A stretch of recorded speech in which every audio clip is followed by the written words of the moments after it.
Greetings, I'm Zachary Hepner. Pleased to share this Torah with you for Parashat Naso. Most verses in Naso are made up of describing the gifts that the princes from each tribe donated to the tabernacle. Each prince brought one silver bowl, one silver basin, a meal offering, one golden ladle with incense, one bull, one ram, one lamb, and one goat sin offering, and a shlamim offering of 2 oxen, 5 rams, 5 he-goats, 5 lambs. It's not an accident that the source of muqdam, umeuchar, batorah, that the sequence of the Pentateuch is not chronological, is in the book of Bamidbar.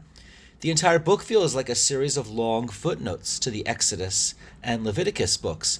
Still, there is meaning and significance in it in the place in Numbers.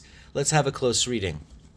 Following the duties of each house of Levi, the Torah describes laws of impurity that prohibit entry into the holy spaces, the ordeal of the suspected wife and jealous husband, the law of the nazerite, and the trifold priestly blessing. With those sections in mind, take note of a key word that is just a word, but that words have associations. In chapter 2 of Genesis, God completes the cosmos, veychulu. It was completed, followed by the Almighty's blessing of Shabbat and the narrative of Adam and Eve, who were naked, and they were not embarrassed. Yit boshashu.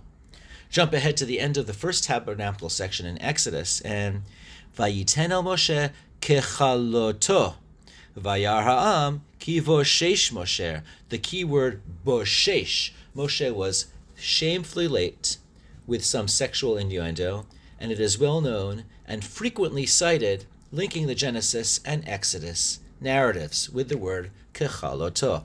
Exodus concludes, Vayechal Moshe, Vayechas hanan et ol moed.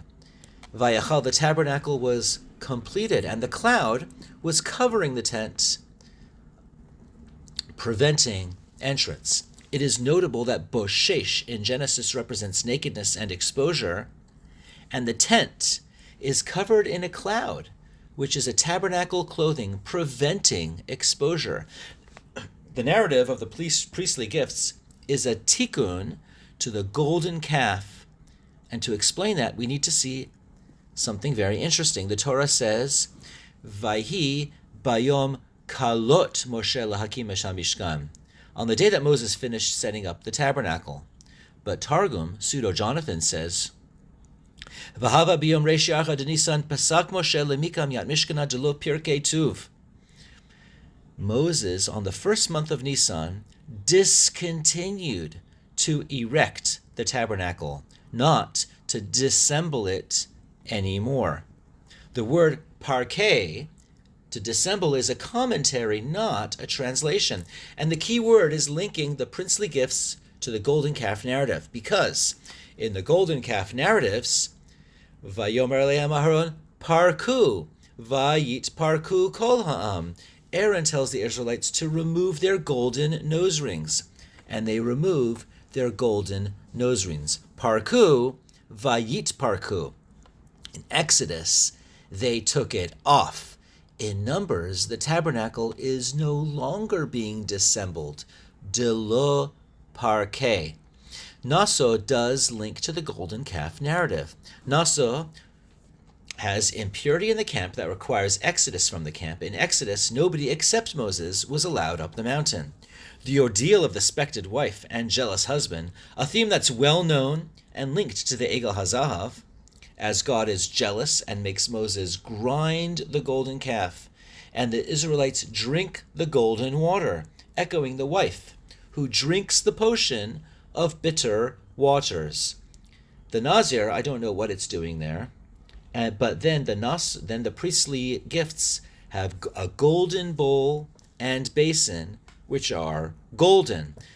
With such a tikkun, a systemic correction, in Genesis, Adam and Eve don clothes. In Exodus, the tabernacle is covered in a cloud, preventing exposure. The Israelites do violate some sort of exposure with boshesh and parku. They remove or dissemble the jewelry from their bodies. But the princely gifts of Naso are after the priestly blessing, just as veychulu is followed by a divine blessing, vayevarech oto. In Numbers, Vayhi bayom kalot Moshe, Moshe's completion of the tabernacle without further dissembling is only after the priestly blessing.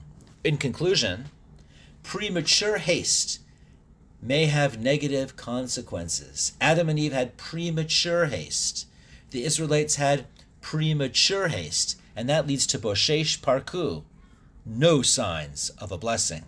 The Numbers perspective is that everything was completed. The tabernacle was completed. There was the priestly blessing. No more assembling and dissembling. Time to do the next task, the princely gifts. Start a mitzvah. Finish it. Experience the blessing. Move on to the next mitzvah. Wishing you all a Shabbat Shalom.